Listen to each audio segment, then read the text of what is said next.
talk for a moment about hospitalization. Hospital admissions had been declining for many weeks since our peak in mid-July. Unfortunately, we started to see that trend change a few weeks ago. As a reminder, hospital admissions are a lagging indicator.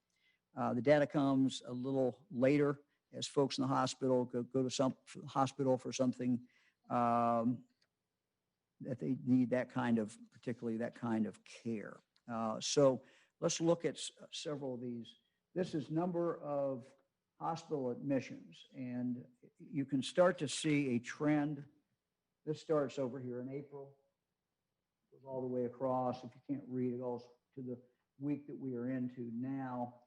These data fills in late sometimes. So we might get information today that might indicate back here or might indicate here.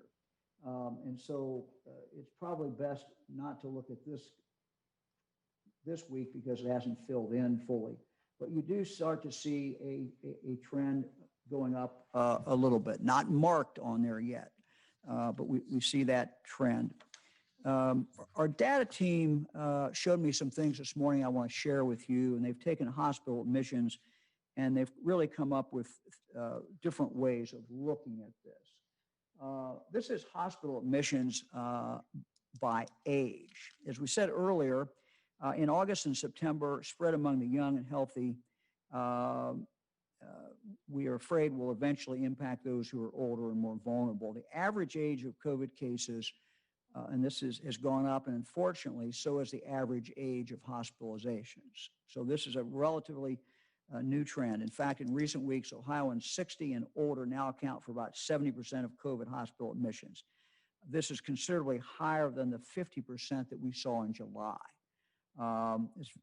It's only natural, I think, to see older people are the ones going to the hospital more, but we have seen a marked change just since July. Again, 50% of the people going into our hospitals for COVID in July were 60 years of age or older. Now that number is up to 70% who are 60 years of age or older.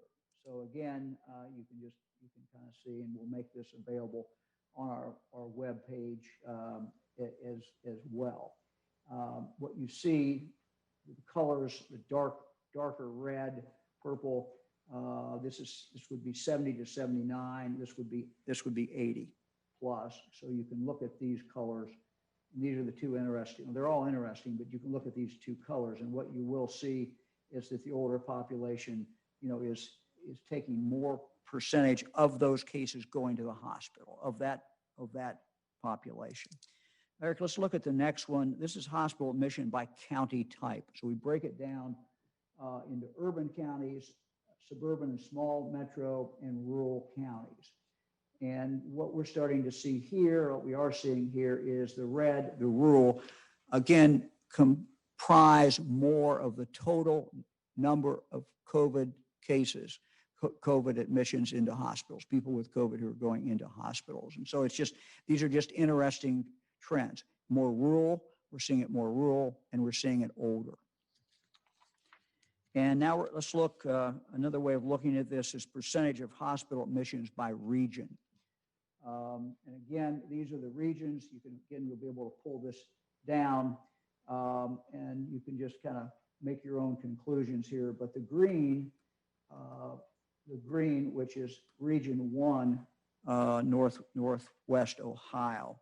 And so we're starting to see that.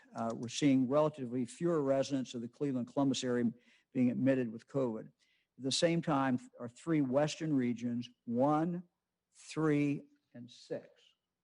1, 3, and 6, as you see them there, are seeing a greater percentage of hospital admissions, along with some increases in regions 7 and 8, which is southeast Ohio.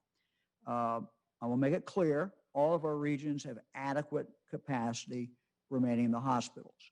We're certainly keeping a close eye on it, but we are okay. But it is a geographical switch, and we're seeing an age switch.